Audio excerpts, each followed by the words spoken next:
poljoprivredu kao i prihode od nje. Povukla je velika sredstva i uspjela ono što mnogi tek priželjkuju – revitalizirati selo, zadržati mlade. No i na njezinu se primjeru može naučiti važna lekcija. Što će se dogoditi ako se novac netransparentno troši? Više otkriva Branimir Farkaš. Kažu da je županija Grujes u Poljskoj najveća plantaža jabuka u Europi. Plantaže se zaista pružaju u nedogled. Statistike kažu da je Poljska 4. najveći izvoznik jabuka u svijetu. S 2,4 milijuna tona u 2011. prestigla je Italiju i postala najveći izvoznik u Uniji. K tome proizvodnja joj se povećala za čak 1/4 u godinu dana. Ovaj dio Poljske je najveća plantaža jabuka u Europi. Jabuke se ovdje uzgajaju od srednjeg vijeka. Ministar poljoprivrede kupio je ovdje 12.000 komada, odnio ih u Brisel i ponudio zastupnicima Europskog parlamenta. Jabuke su im vjerojatno bile ukusne, no europski su političari, točnije komisija, tražila od Poljske povrat 30 milijuna eura isplaćenih poticaja zbog navodnih zloporaba i netransparentne distribucije.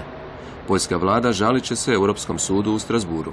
Polska nie jest tutaj wyjątkiem, mówiąc generalnie o wyłączeniach, to Polska jest tam poniżej średniej w Unii Europejskiej.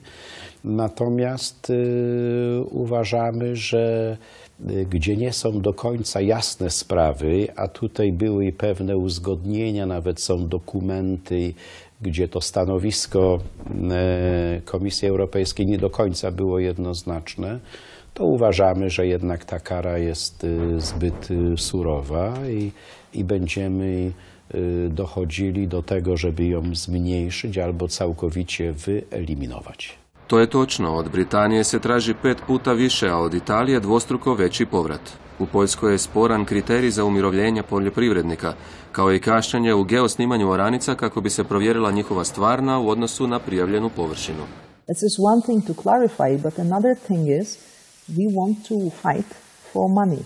Iznos za koji se traži povrat ipak je kap u moru. Wykorzystaliśmy do tej pory około 160 miliardów polskich złotych i z tego około 10 miliardów euro to z naszego budżetu, reszta to są środki unijne, więc wykorzystaliśmy dobrze te środki zarówno na modernizację gospodarstw, na renty strukturalne po to, żeby odciążyć gospodarstwa, czy też na odnowę wsi, prawda, poprawę infrastruktury.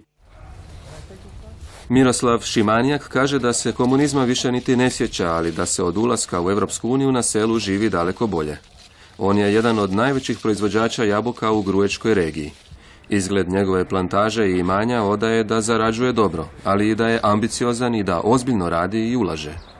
Prowadzimy wspólnie gospodarstwo rodzinne z żoną i z synami na 24 hektarach.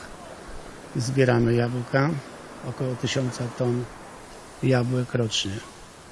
No, a później to przetrzymujemy do wiosny w kontrolowanej atmosferze i później wysyłamy wszystko do Związku Radzieckiego. Miroslav bi volio ovaj velik, lukrativan i uhodan posao ostaviti svojim sinovima. Država mu u tome pruža potporu.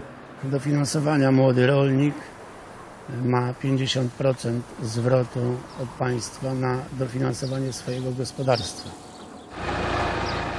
I u Poljskoj se broj poljoprivrednika smanjio, a država starije potiče na umirovljenje, no to je posljedica modernizacije.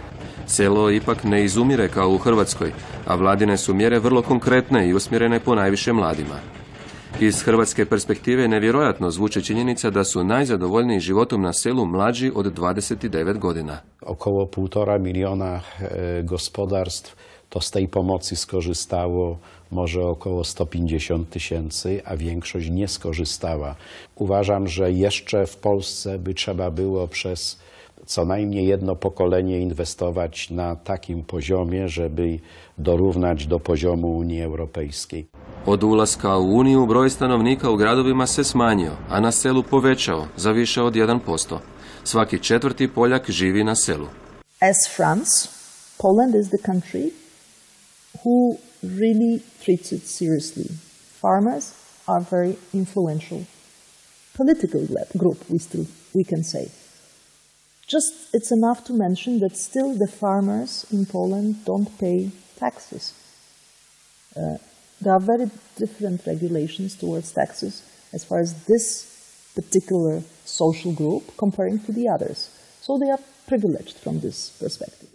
Rješenje za oporavak sela očito postoji i Hrvatska je od ljeta u Europskoj uniji.